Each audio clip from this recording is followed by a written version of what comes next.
The rain fell in relentless sheets, soaking Julian's worn sneakers as he stood at the edge of the cemetery, watching a small crowd huddle under black umbrellas. He didn't know the man in the polished mahogany casket, but the sight of so few mourners, barely a dozen, tugged at something deep inside him.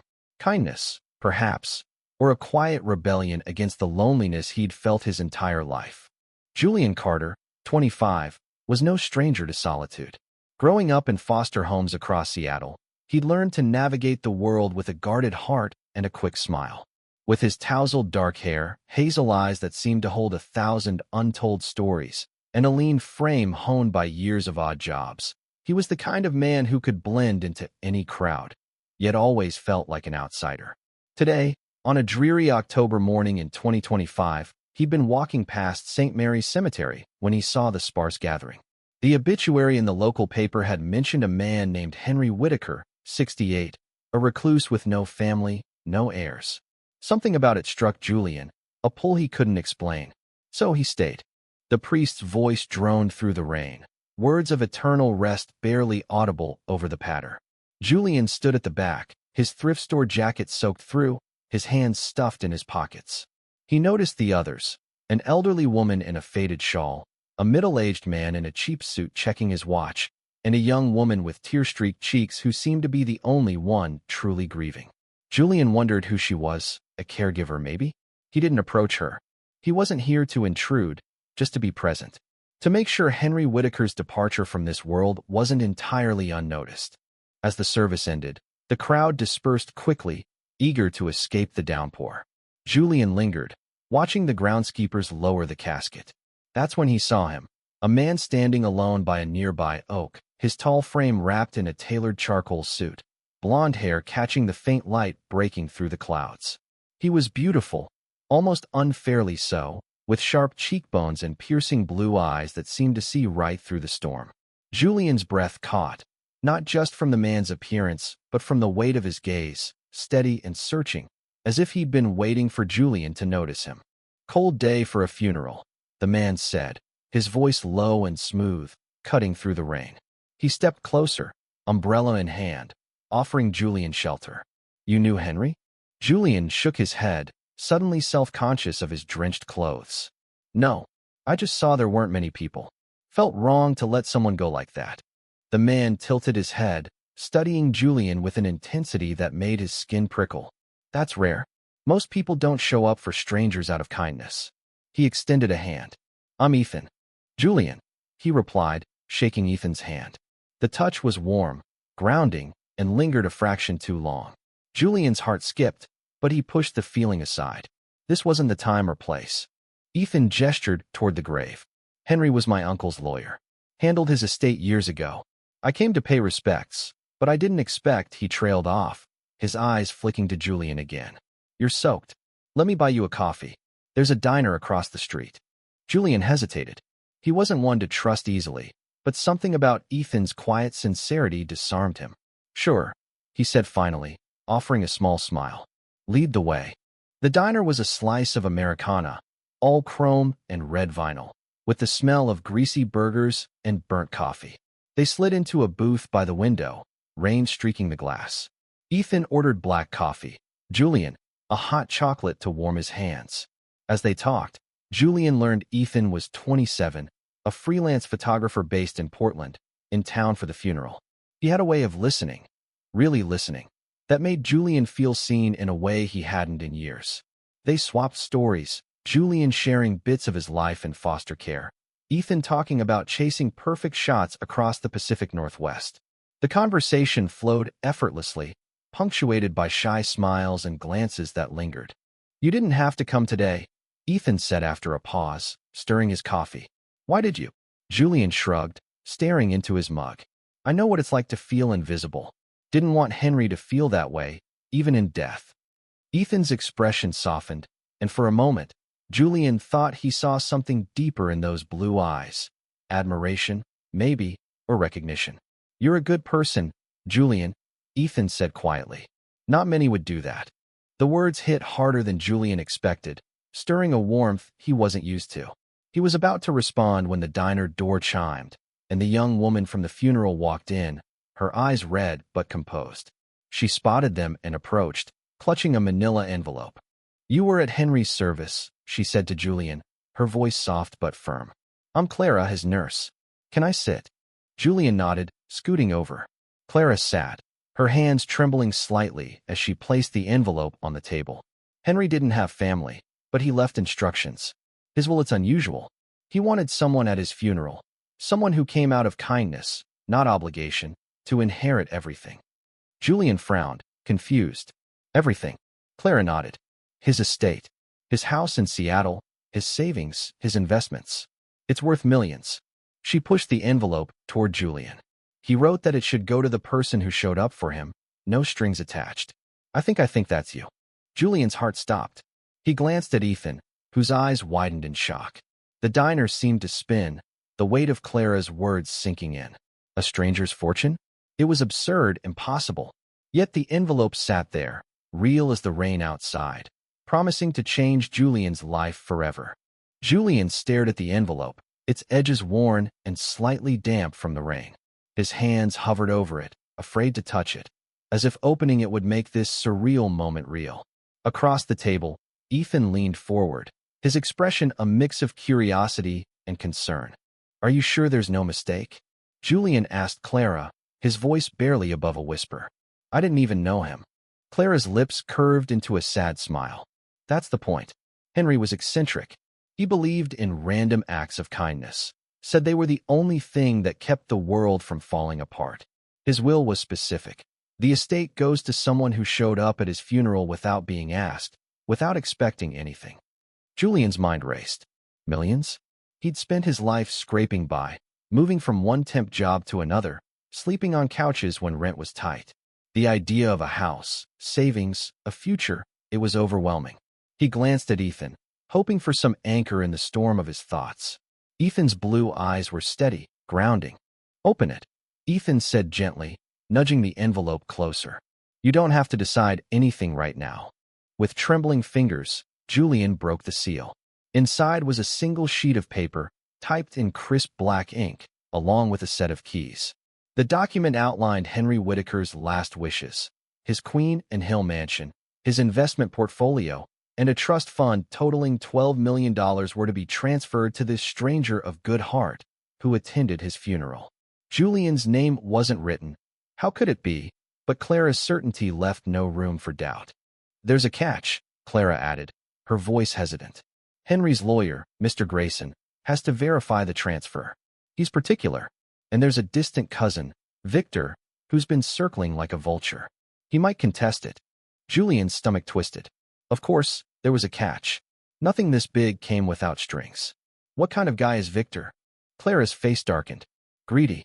Henry cut him off years ago after he tried to swindle him. Victor's got money, but not like this. He'll fight dirty if he thinks he's entitled." Ethan reached across the table, his hand brushing Julian's wrist. The touch was brief but electric, sending a jolt through Julian's nerves. "You don't have to face this alone," Ethan said. "I can help. I know people who deal with estate law." Julian nodded, grateful but overwhelmed. "Why are you being so nice? You barely know me." Ethan's smile was soft, almost shy. "Maybe I see what Henry saw. Someone worth betting on." The rest of the afternoon blurred. Clara left to arrange a meeting with the lawyer, promising to call Julian tomorrow. Ethan insisted on driving Julian home, and they ended up at a small park instead, the rain finally easing. They walked along a path lined with crimson maples, the air crisp and heavy with the scent of wet earth. Julian felt the weight of the envelope in his pocket, the keys jangling with every step.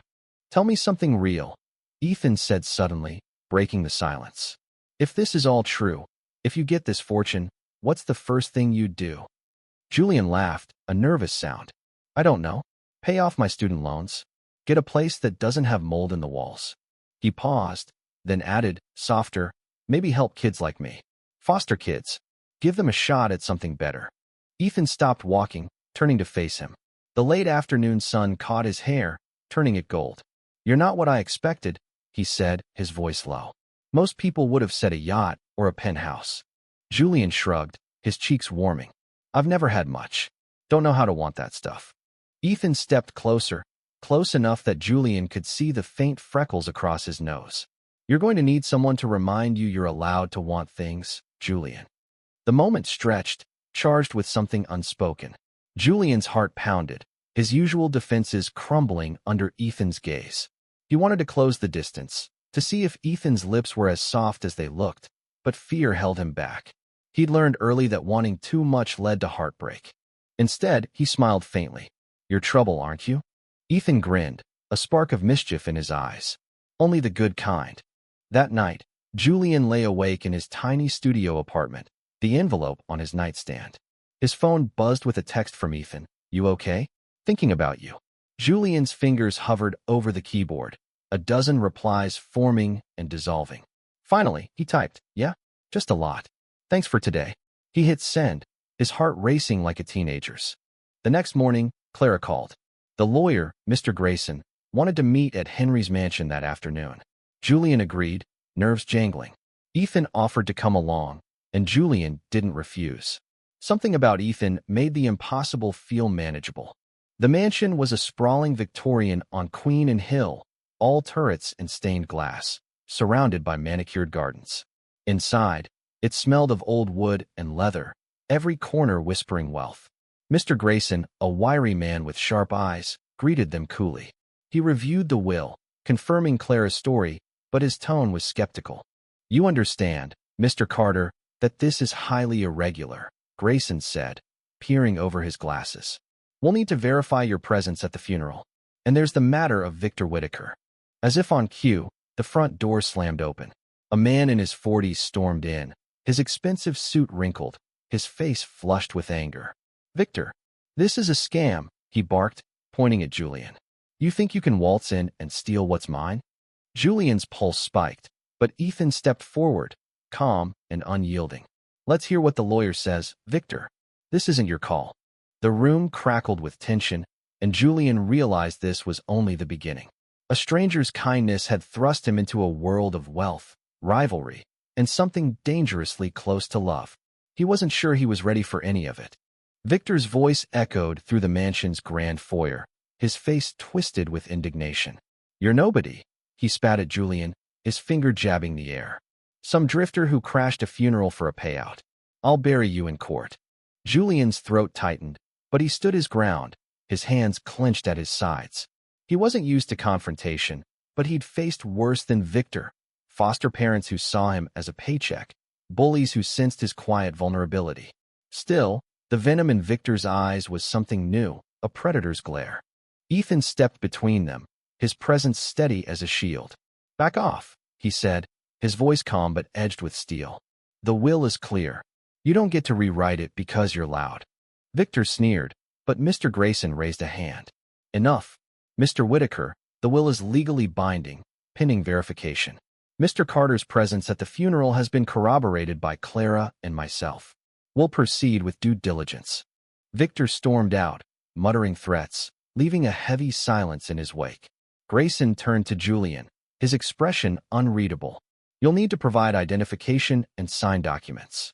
If all checks out, the estate transfers within the month. But be warned, Victor has resources. He won't let this go easily. Julian nodded, his mind spinning. The mansion's opulence, crystal chandeliers, Persian rugs, walls lined with art, felt like a dream he didn't belong in. Ethan squeezed his shoulder, a silent reminder that he wasn't alone. Let's take a look around, Ethan suggested. Get a feel for what you're inheriting. They wandered through the house, Clara trailing behind, pointing out Henry's quirks. A library stuffed with first editions, a greenhouse filled with exotic orchids, a study with a hidden safe. Julian felt like an intruder, each step deepening his unease. Why him? Why would a stranger trust him with this? In the study, Ethan paused by a framed photo of a young man in a 1970s suit, his smile wide but wistful. Henry, maybe? Ethan guessed. Clara nodded, her eyes softening. He was kind, she said. Lonely, but kind. He'd have liked you, Julian. The words stirred something in Julian, a mix of gratitude and guilt. He didn't feel worthy of Henry's faith, not when he'd spent his life just surviving. Ethan, sensing his turmoil, nudged him toward a leather armchair. Sit. Breathe. This is a lot. Julian sank into the chair, his hands running over the smooth armrests. I don't know what I'm doing, he admitted, his voice raw. This isn't my world. Ethan crouched in front of him, their faces level. It doesn't have to be your world. It's just a chance. To do something good. To be something more. His hand rested on Julian's knee, warm and steady, and for a moment, the chaos faded. Julian wanted to lean into that warmth, to let himself believe in possibilities, but doubt gnawed at him. That evening, Ethan drove Julian back to his apartment, the city lights blurring past. They stopped at a food truck, grabbing tacos and eating on a bench overlooking the Puget Sound. The air was cool, the water shimmering under the moon. Ethan's shoulder brushed Julian's, and neither moved away. You're handling this better than most would, Ethan said, his voice soft. I'd be freaking out. Julian laughed, a little bitterly.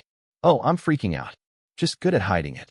Ethan turned to him, his expression serious. You don't have to hide with me. The words hung between them, heavy with meaning.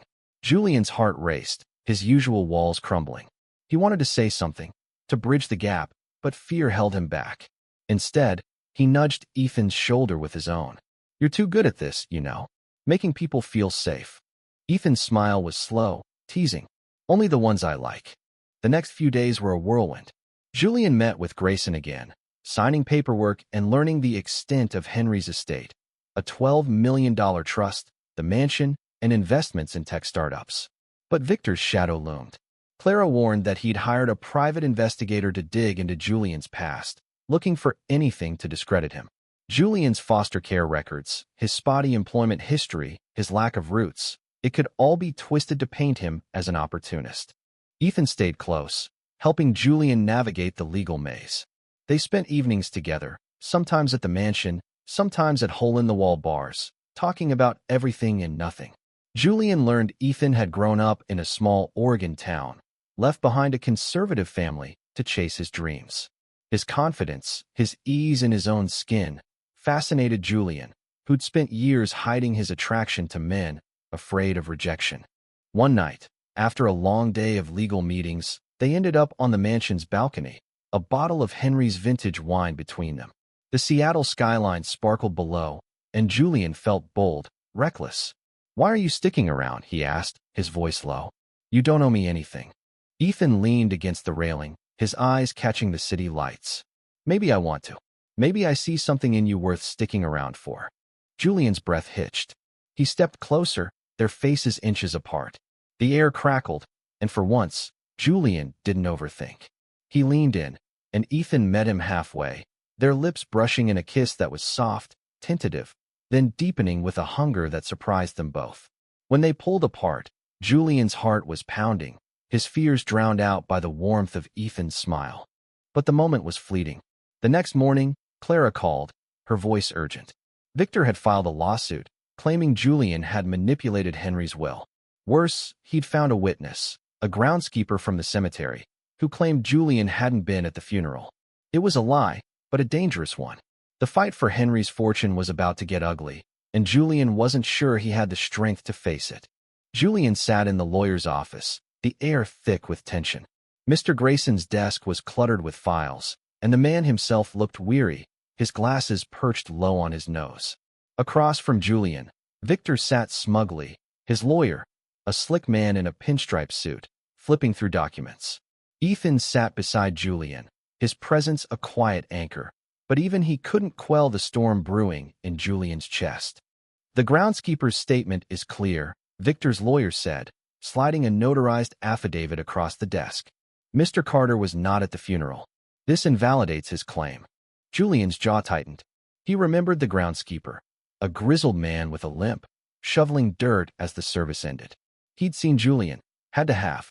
That's a lie, Julian said, his voice steady despite the panic clawing at him. I was there.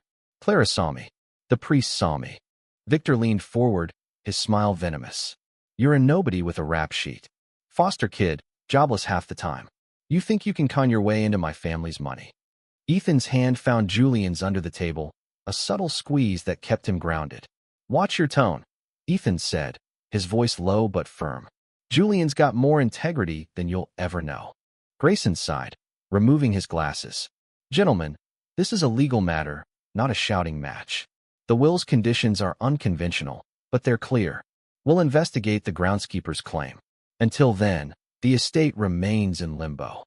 Julian left the office feeling like he'd been punched. Outside, the Seattle drizzle had returned, mirroring his mood. Ethan pulled him into a coffee shop, ordering them both cappuccinos. "They're bluffing," Ethan said, his eyes fierce.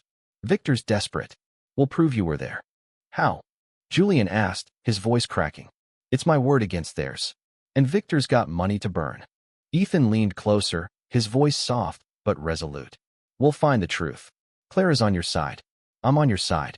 Julian wanted to believe him, but doubt gnawed at him. His past, foster homes, a brief juvenile record for shoplifting at 15, made him an easy target. Victor's lawyer would twist every detail to make him look like a grifter. And yet, Ethan's unwavering support, the way he looked at Julian like he was worth fighting for, sparked something new: hope. Over the next week, Julian and Ethan dug for answers. Clara confirmed the priest remembered Julian at the funeral, but his testimony was shaky. He was elderly, his memory spotty. The groundskeeper, however, was a problem. Ethan tracked him down at a bar near the cemetery, and after a tense conversation, the man admitted Victor had paid him $5,000 to lie. But he refused to recant on record, terrified of Victor's influence. "We need leverage," Ethan said one night, sprawled on the mansion's couch with Julian, papers scattered around them. "Something to make Victor back off." Julian nodded, but his mind was elsewhere. Being around Ethan felt like standing on the edge of something exhilarating and terrifying. Their kiss on the balcony had changed everything, and now every glance, every brush of their hands, felt charged. Julian wasn't used to wanting someone this much, wasn't used to being wanted back. "Earth to Julian," Ethan teased, nudging his foot. "You okay?" Julian smiled, his cheeks warming. "Yeah, just glad you're here." Ethan's expression softened, and he slid closer, their knees touching. "Me too. Whatever happens, we're in this together." The next day, Clara uncovered a lead. Henry's journal, hidden in the greenhouse. It was a leather-bound book, filled with musings about life, loneliness, and his belief in kindness. One entry, dated a month before his death, read, "I want my legacy to go to someone who sees the world as I once did, with hope, not greed. A stranger's kindness is worth more than a family's betrayal." Julian's heart swelled reading it, but it wasn't enough to sway a judge. They needed concrete evidence. Ethan suggested checking the cemetery's security cameras, a long shot, but Julian agreed. They spent hours with the cemetery's manager, combing through grainy footage. Finally, they found it.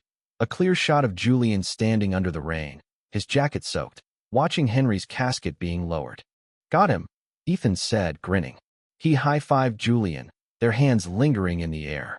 For a moment, Julian forgot the lawsuit, the mansion, everything but Ethan's smile. They presented the footage to Grayson, who agreed it was enough to discredit the groundskeeper's lie. Victor's case weakened, but he didn't relent, filing motions to delay the transfer. Julian felt the pressure mounting, his dreams of a new life slipping through his fingers. But Ethan was relentless, researching legal precedents, calling in favors from lawyer friends. His determination was infectious, and Julian found himself fighting harder, not just for the money but for the life he was starting to imagine, with Ethan in it. One evening, after another grueling day, they ended up at a jazz club in Capitol Hill, the music sultry and low. Ethan pulled Julian onto the dance floor, their bodies close, moving to the rhythm.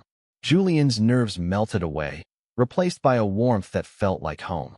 "I don't know how to do this," Julian murmured, his lips near Ethan's ear. "Dance," Ethan teased, his hands on Julian's waist. "Trust someone," Julian admitted, his voice barely audible. Ethan's grip tightened, his eyes soft. "Then let me show you." They kissed again, slower this time, the world fading around them. Julian didn't care who was watching, didn't care about the lawsuit or Victor's threats. For the first time, he felt like he belonged somewhere, with someone. But as they left the club, a car idled across the street, its tinted windows ominous.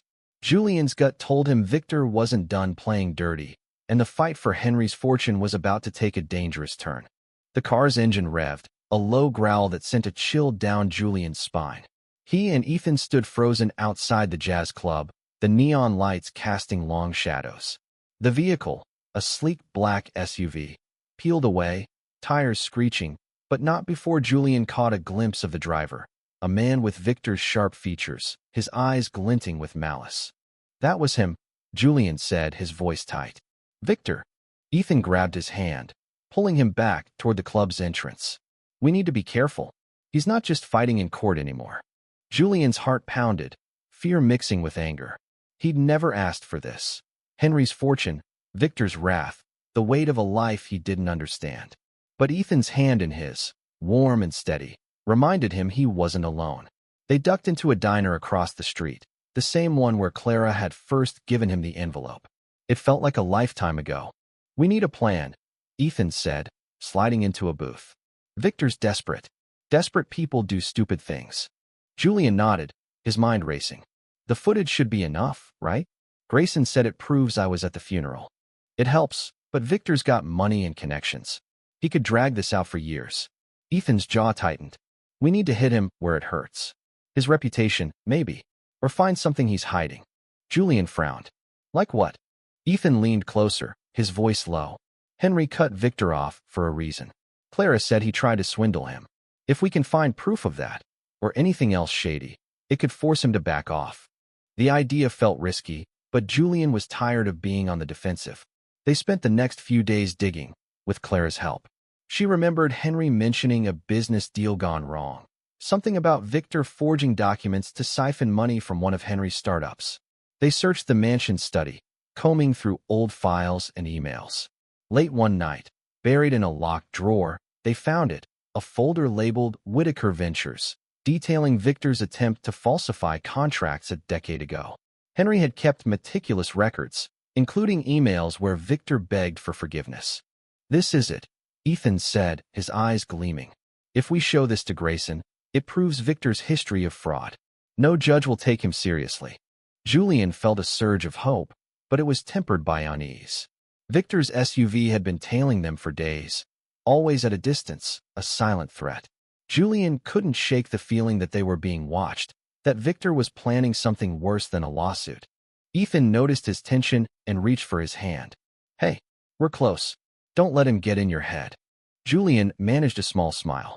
Easier said than done. He hesitated, then added, "I'm scared, Ethan. Not just of Victor. Of this." He gestured vaguely, meaning the mansion, the money, the feelings he couldn't ignore. "I've never had anything to lose before." Ethan's expression softened, and he pulled Julian into a hug, their foreheads touching. "You're not losing me," he whispered. "No matter what." The words settled into Julian's chest, easing the ache. They kissed, slow and deep, the world narrowing to the warmth of Ethan's arms. For a moment, Julian believed they could win, not just the estate, but a future together. The next morning, they presented the evidence to Grayson, who agreed it could discredit Victor's claims. But before they could celebrate, Clara called, her voice shaking. "Someone broke into the mansion last night. They trashed Henry's study, took the journal." Julian's stomach dropped. The journal wasn't critical evidence, but it was Henry's voice, his heart. Losing it felt like losing a piece of the man who'd changed Julian's life. Worse, it meant Victor knew they were closing in. "We need to end this," Julian said, his voice hard. "No more playing defense." Ethan nodded, a spark of determination in his eyes. They devised a plan, leaked the fraud evidence to a local journalist, someone Ethan knew from his photography gigs. Public pressure might force Victor to drop the lawsuit. It was risky. Victor could retaliate, but they were out of options. The article hit online news sites 2 days later, detailing Victor's past fraud and his attempt to contest Henry's will. The backlash was swift. Victor's business partners distanced themselves, and social media buzzed with speculation. Grayson called to say Victor's lawyer had withdrawn the latest motion, citing unfavorable circumstances. Julian should have felt victorious, but the break-in gnawed at him. He and Ethan returned to the mansion to assess the damage. The study was a wreck, books torn, drawers emptied. But as they cleaned, Julian found a hidden panel behind a bookshelf. Inside was a small box containing a letter from Henry, addressed to the kind stranger. "If you're reading this, you're the one I chose," it began. "My wealth is yours, Not for greed, but for good. Live boldly. Love fiercely. That's the life I wish I'd had. Tears stung Julian's eyes. He handed the letter to Ethan, who read it silently, his expression soft. He's right. You know, Ethan said. You're already living boldly. And the love part, he trailed off, his cheeks flushing. Julian laughed, wiping his eyes. You're ridiculous. And you're stuck with me. Ethan shot back, pulling Julian into a kiss that felt like a promise. But the victory was short-lived. That night, Julian's phone buzzed with an anonymous text. Back off, or you'll regret it. Attached was a photo of him and Ethan at the park, their hands intertwined. Julian's blood ran cold. Victor wasn't done, and this time, he was targeting more than the money. He was targeting their love. Julian stared at the photo on his phone, his heart hammering. The image was grainy, taken from a distance, but it was unmistakably him and Ethan, their hands clasped in the park, unaware of the lens capturing their private moment. The text, back off, or you'll regret it, felt like a blade pressed to his throat. Victor wasn't just fighting for the money anymore. He was weaponizing Julian's vulnerability, his identity, his love. Ethan took the phone, his jaw tight. He's trying to scare you. Don't let him. Julian's voice trembled. What if he outs us? What if he twists this into something ugly to discredit me? Growing up, Julian had hidden his attraction to men, burying it under layers of caution. Seattle was progressive, but the world could still be cruel, and Victor seemed eager to exploit that. Ethan's hand found his, steady and warm. He can try, but he won't break us. We'll fight this together. Julian nodded, drawing strength from Ethan's resolve. They reported the threat to Grayson, who advised filing a restraining order. The lawyer also confirmed the estate transfer was nearly complete. Victor's lawsuit was crumbling under the weight of the fraud evidence and public scrutiny. But Julian couldn't shake the fear that Victor's desperation would push him to something worse. The next day, they met with the journalist who'd published the article, a sharp-witted woman named Lena. She agreed to dig deeper into Victor's business dealings, suspecting more skeletons in his closet. Meanwhile, Julian and Ethan fortified the mansion's security, installing cameras and changing locks. Clara helped, her loyalty to Henry's memory unwavering. As the legal battle neared its end, Julian and Ethan grew closer, their bond deepening through shared meals, late-night talks, and quiet moments stolen amid the chaos. One evening, they sat in the mansion's greenhouse, surrounded by Henry's orchids, their delicate petals glowing under moonlight. Ethan traced circles on Julian's palm, his touch gentle but electric. I've never felt like this before, Julian admitted, his voice soft. Like I could belong somewhere. With someone. Ethan's smile was radiant. You belong with me, and I'm not going anywhere. They kissed, the world falling away, and Julian let himself believe in a future where he wasn't just surviving, but thriving. Henry's letter echoed in his mind, live boldly. Love fiercely. For the first time, Julian felt he could. The final court hearing arrived a week later. Grayson presented the cemetery footage, Henry's journal entries, and the fraud evidence, dismantling Victor's case. The judge ruled in Julian's favor, declaring him the rightful heir to Henry's estate. Victor's face was a mask of fury, but he left the courtroom without a word, his threats silenced by the law. That night, Julian and Ethan celebrated at the mansion, toasting with Henry's vintage wine. Clara joined them, her eyes misty as she raised a glass to Henry's memory. He'd be proud of you, she told Julian. You're exactly what he hoped for. Julian felt a lump in his throat, gratitude and grief intertwined. Henry's kindness had given him more than money. It had given him purpose, love, a chance to rewrite his story. He looked at Ethan, whose blue eyes sparkled with pride, and knew this was only the beginning. In the weeks that followed, Julian began reshaping the estate's legacy. He set up a foundation for foster kids, funding scholarships and safe homes, ensuring others wouldn't face the loneliness he'd known. Ethan moved to Seattle, his photography career thriving, and they made the mansion their own, filling it with laughter and warmth. One crisp autumn day, they returned to the park where Ethan had first offered Julian shelter from the rain. The leaves were turning again, a riot of red and gold. Ethan took Julian's hand, his expression nervous but determined. I know it's fast, Ethan said, pulling a small box from his pocket. Inside was a simple silver ring, etched with a tiny orchid. But I don't want to wait to start our life together. Julian Carter, will you marry me? Julian's heart stopped, then swelled. Tears blurred his vision as he nodded, unable to speak. Ethan slipped the ring onto his finger, and they kissed under the autumn sky, the city humming around them. It wasn't just a proposal. It was a promise of a life built on kindness, courage, and love. Henry's fortune had changed Julian's world, but it was Ethan who made it worth living. As they walked hand in hand, Julian felt the weight of his past lift, replaced by a future he'd never dared to dream of.